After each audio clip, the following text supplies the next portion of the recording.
Pessoal, tudo bem? Vamos lá, ó. Só para não ter dor de cabeça, trazendo aí a dúvida que a Raquel apresentou no grupo do WhatsApp.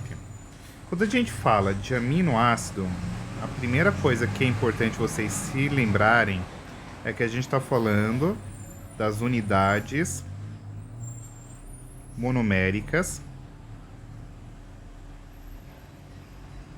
que formam as proteínas, beleza? Então, falar de aminoácido é você falar da menor unidade que vai formar uma proteína. E como eu falei para vocês, a estrutura de um aminoácido é a seguinte, ó. Você tem um carbono e esse carbono a gente chama ele de carbono quiral. Por quê? Ele vai se ligar a 4 coisas completamente diferentes entre si, tá? Então, por exemplo, ele se liga a um grupamento que a gente chama de grupamento carboxila, beleza? Ele se liga a um hidrogênio, ele se liga a um grupamento que a gente chama de grupamento amino, e ele se liga a uma estrutura aqui que a gente chama de grupamento lateral.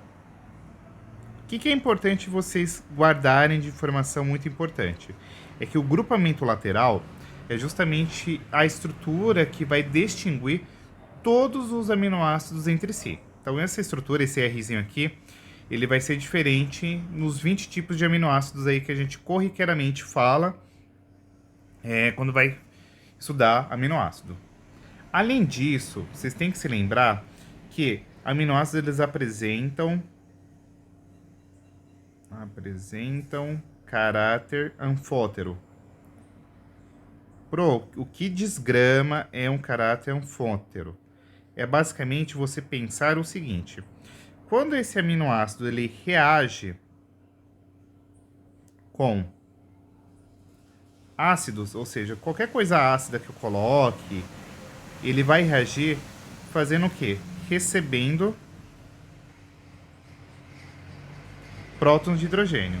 Se ele recebe prótons de hidrogênio, ele vai ficar numa forma que a gente chama de forma protonada, tá? Então toda vez que você falar, o aminoácido ele está protonado, quer dizer que ele recebeu prótons de hidrogênio, beleza? Em contrapartida, se ele reage com uma substância básica, ele vai doar prótons de hidrogênio, beleza? Isso quer dizer que quando ele doa, ele vai ficar na forma desprotonada. Simples assim. Existe uma forma mais fácil da gente observar essa questão de protonação ou desprotonação? Tem. Então, vamos pegar aqui o exemplo 1. Vamos supor que você colocou um aminoácido qualquer, no caso eu vou pegar aqui como base a alanina, tá? A alanina ela tem um grupamento lateral que a gente chama de metil, certo? E eu peguei essa alanina e eu coloquei ela num pH igual a 2, beleza? É um pH extremamente ácido. Ou seja, um pH extremamente ácido é a mesma coisa que você pensa aqui, que isso aqui é um becker, certo? E você colocou uma substância como, por exemplo, ácido clorídrico, tá? E aí, ó, você tem bastante prótons de hidrogênio nesse meio, certo? E aí, o que acontece? Vamos observar o que vai influenciar aí na estrutura do aminoácido. É o seguinte, nós temos aqui um aminoácido, certo? Então, você vai ter aqui isso aqui. Quando você tem essa situação, quer dizer que esse aminoácido ele vai ter uma tendência natural de fazer o quê? De receber esses prótons de hidrogênio. Tanto aqui, quanto aqui. Beleza? Então, tanto o grupamento amino, que tem um caráter básico, quanto o grupamento carboxila, que tem um caráter ácido, eles estarão sobre a forma protonada, ou seja, esses grupos aqui, tanto o amino quanto a carboxila, receberam eles ganharam os prótons de hidrogênio. Então, eles estão sobre a forma protonada. Beleza? Em contrapartida, vamos supor que, hipoteticamente, agora, eu tenha mudado o meu meio. Então, aqui no exemplo 2, ao invés de eu ter um pH igual a 2, eu vou ter um pH aproximadamente igual a 6, certo? Novamente, eu vou usar aqui como exemplo a alanina. E agora, o fato de eu ter mudado o meu pH, eu ter saído de um pH extremamente ácido e ter ido para um pH que vai agora indo para o lado mais alcalino, o que acontece? Ao invés de eu ter muitos prótons de hidrogênio, eu vou ter agora a presença desse carinha aqui, a hidroxila, certo? E aí, nesse sentido, o que vocês precisam guardar de informação muito foco e importante? Que esse aminoácido da alanina, ó, vou pegar ele aqui e desenhar ele novamente.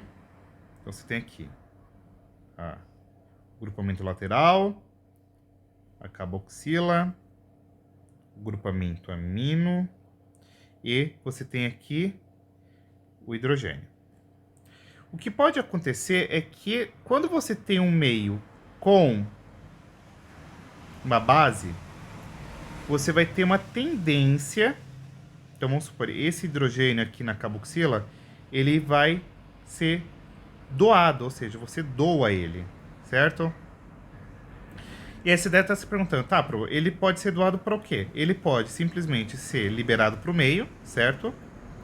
E aí, nesse meio, esse próton de hidrogênio, ele pode se ligar, por exemplo, com essa hidroxila aqui e formar água, certo? Pro, mas o grupamento amino, ele pode doar também? Pode. Só que, nesse caso, tá vendo que quando você doou aqui, você ficou negativo, certo? E, por sua vez, esse hidrogênio aqui, ele pode ter sido liberado para o meio, ele também pode ser recaptado aqui pelo grupamento amino, e aí você fica aqui com uma carga positiva, certo? A ideia central, quando a gente fala, por exemplo, dessa situação aqui, eu tenho 50% da forma ácida e 50% aproximadamente de uma forma básica. E nesse sentido, ó, se você observar esse grupamento, ele está carregado positivamente e aqui negativamente. Aqui a gente tem o que a gente chama de zinterion, tá? Que é quando esse aminoácido ele apresenta um íon negativo e um íon positivo, beleza? Agora vamos pegar um terceiro e último exemplo para contextualizar. Agora no exemplo 3, eu novamente mudei o meu pH. E agora esse pH ele é maior do que 9, então ele é extremamente alcalino, ou se vocês preferirem, é um pH básico. Então vocês viram que a gente partiu de um pH ácido e a gente chegou agora num pH extremamente fucking alcalino, tá?